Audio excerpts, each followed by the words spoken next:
Hello,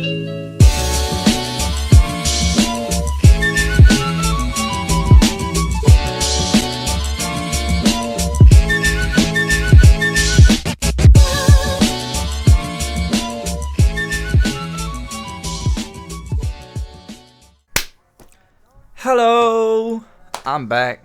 This microphone's in the way. There we go. I'm gonna shave. I got like a little neck beard going on.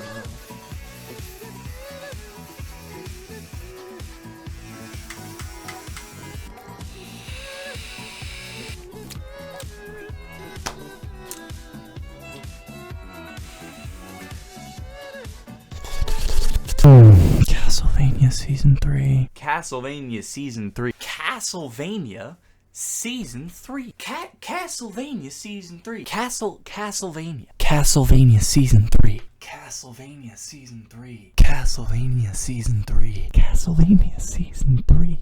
Castlevania Season 3. Castlevania Season 3 is out.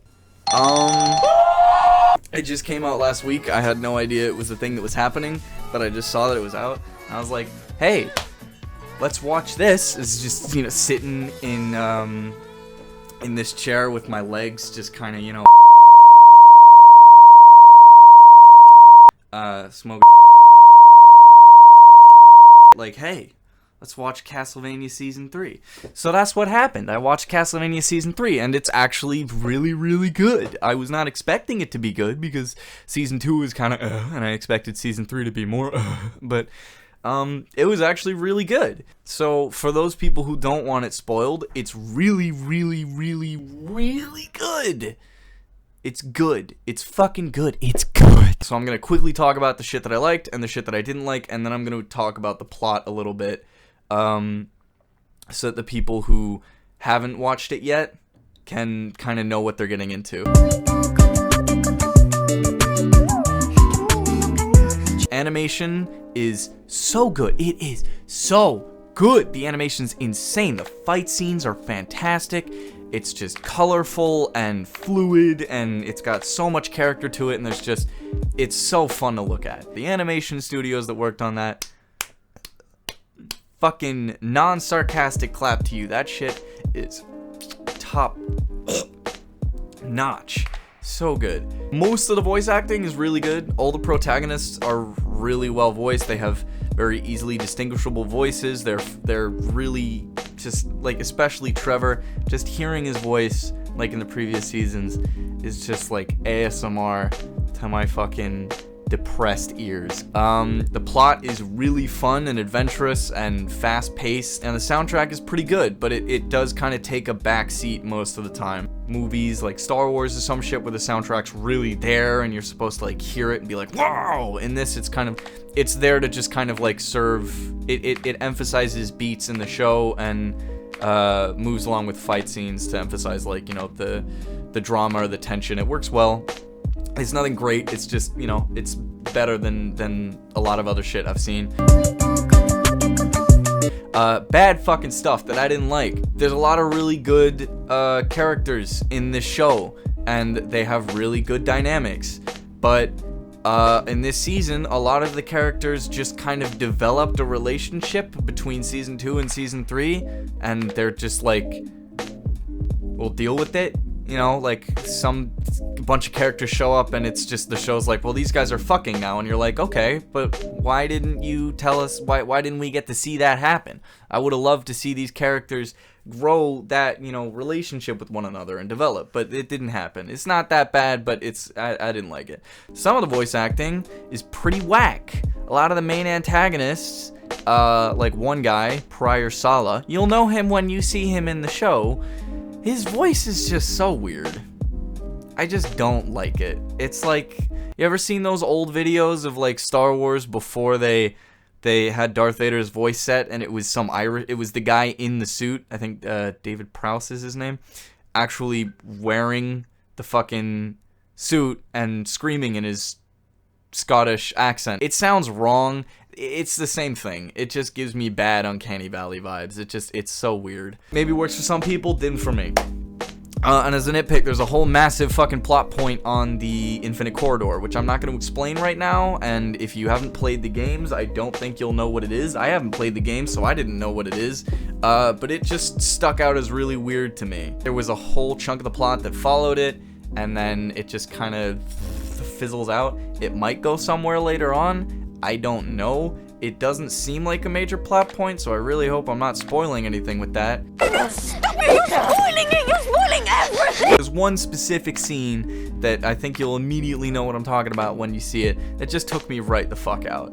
I did not like, but I'm sure some people did. They took a chance over at the development studio or studio, whatever, and they did something weird, and I'm sure some people liked it. I did not. It tickled me the wrong way.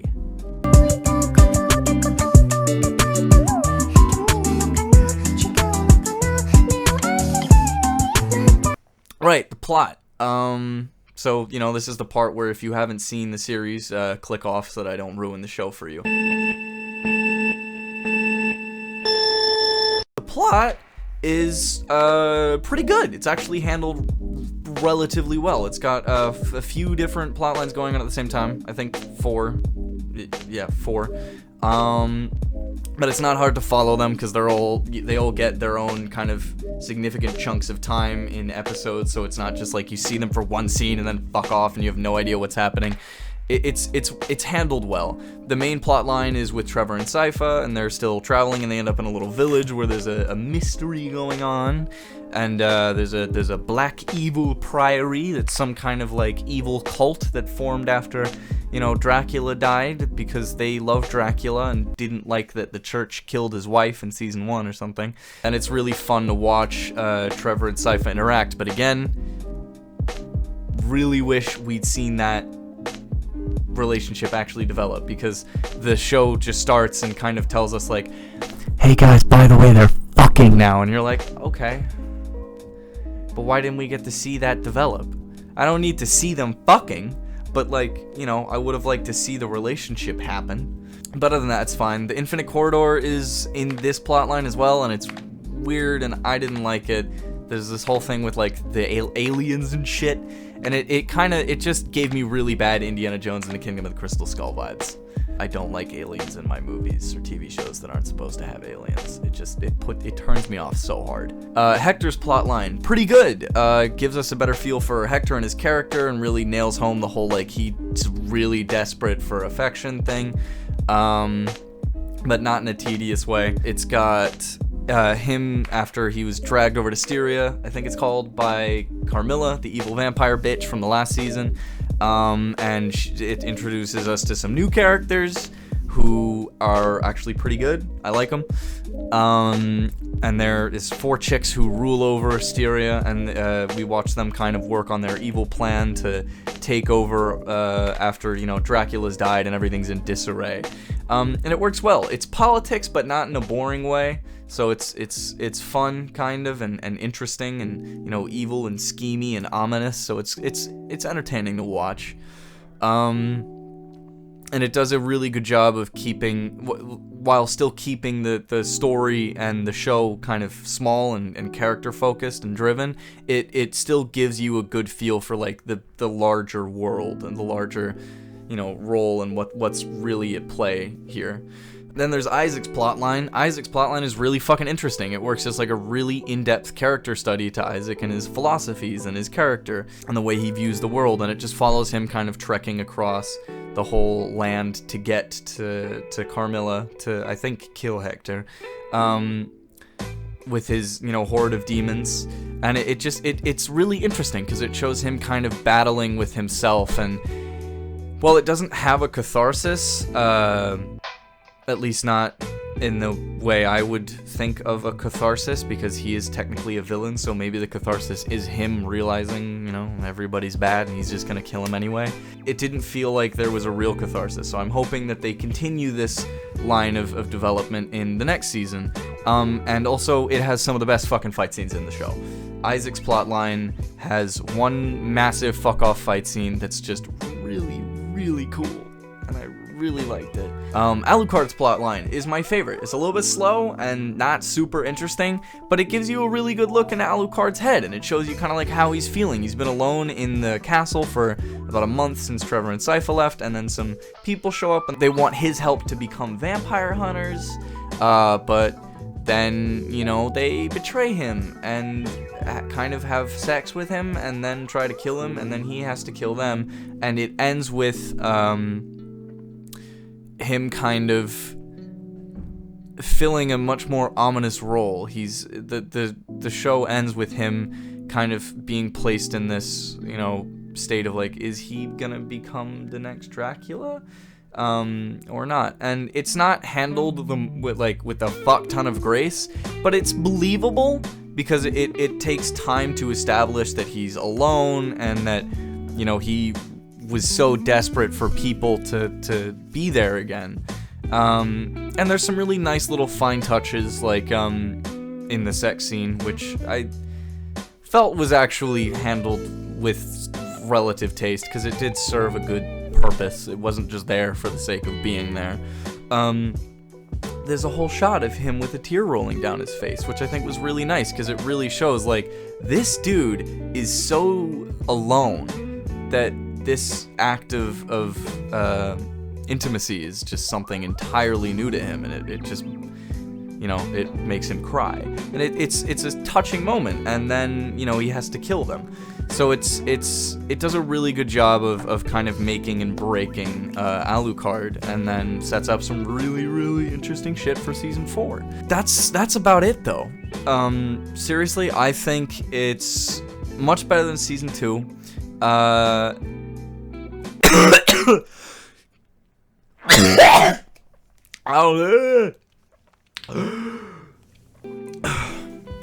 don't know if it's as good as season 1. I enjoyed both of them, but I wouldn't say it's as good as season 1. I think the sex scenes were unexpected, but honestly, they kind of worked. They kind of worked for me. No, they weren't. They really weren't just there just for fucking. They were there to kind of help with character development, and there were some interesting parallels going on there with the constant intercutting between the sexual acts and the violence, and then the music constantly ramping up, and then both sexual acts turning out to be some form of trickery. And I thought that was really good. Again, not the most like intense, clever, you know, graceful thing, but it worked. It was really, it did a really good job of building up this kind of like ominous, like, oh fuck, I can tell something's gonna go wrong here. But it wasn't like, I know what's gonna happen. It was like, oh, I don't like this. Season 3 definitely surpassed my expectations.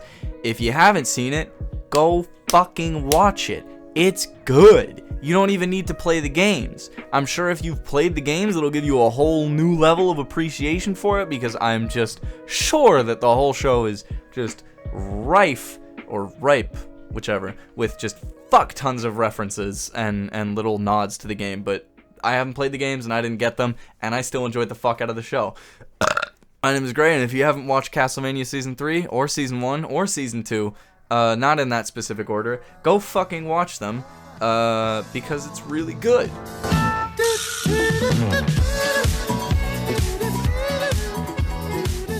What?